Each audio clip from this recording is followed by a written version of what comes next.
I'm going to talk a little bit about socialism, democracy, United States, past times, future times, present times. First and foremost, let's begin with freedom of speech. Oh wait, now I forget. Sorry. I know I offended a lot of people with the first cry for freedom.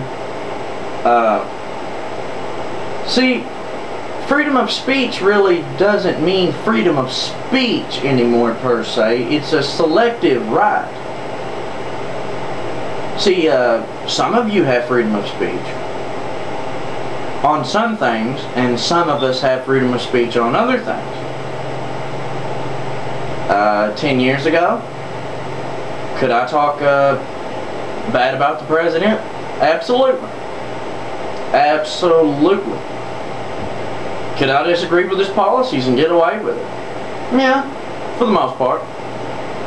There'd be a few people that say, oh, you're unpatriotic because the president's the president whether you agree with him or not. Agreed. You know, I mean, you know, he's the president. Doesn't make me less patriotic. Doesn't make me less of an American. I just didn't agree with the people.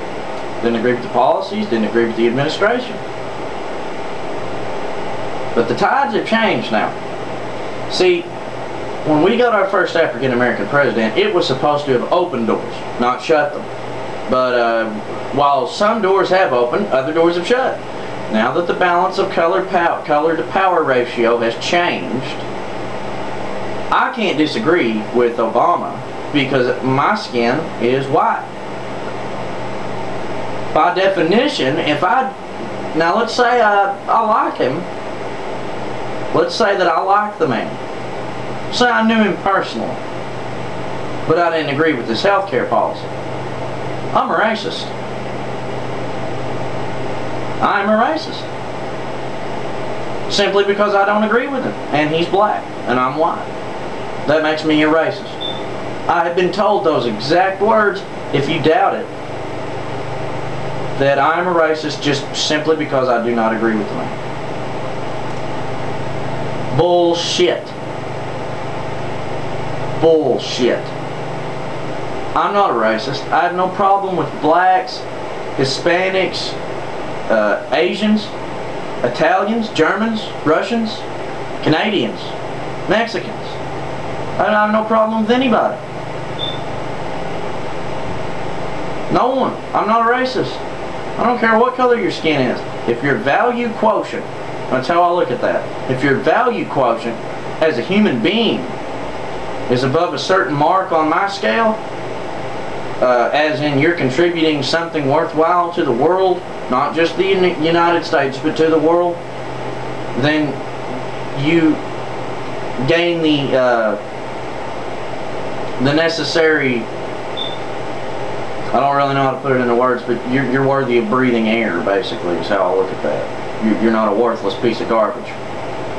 And, but that's the freedom of speech part of this little presentation. See, if you're white and you don't agree with Obama, you're a racist.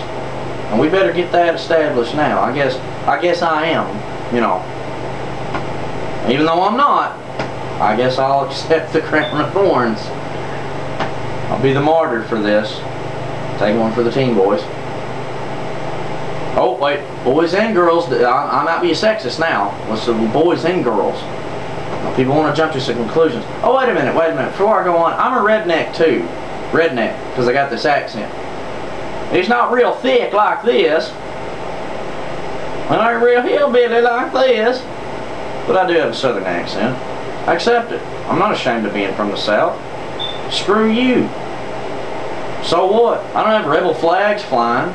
I don't go mudding in my truck all the time. I don't even hunt. I do not even hunt.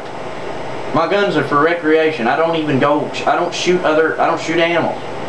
I don't even harm other animals.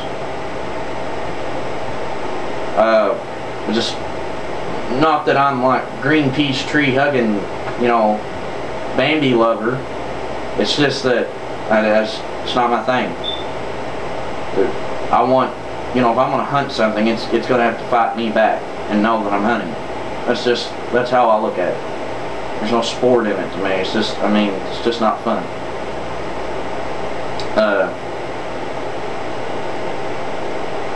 I think that about covers that section of that. Let's move on. Let's go ahead and move on to Obama. Which his title is President Obama, but we might as well call him the American Premier, or Great Comrade Obama. We're moving for socialism, folks. We are definitely headed in that direction. And correct me now if I'm wrong. I've got a collection of books here. Warsaw Pact Ground Forces Equipment Identification Guide for Armored Fighting Vehicles, 3rd Infantry Division NATO and Warsaw Pact Vehicle Aircraft Recognition Guide, a book ominously titled The Threat, Organization, Tactics, and Equipment of the Red Army, and then some kind of a confessional, Rear Services of the Armed Forces, the rear echelon of the Soviet ground forces. Some defectors got together, put little memoirs, a little dear diary, and we published it.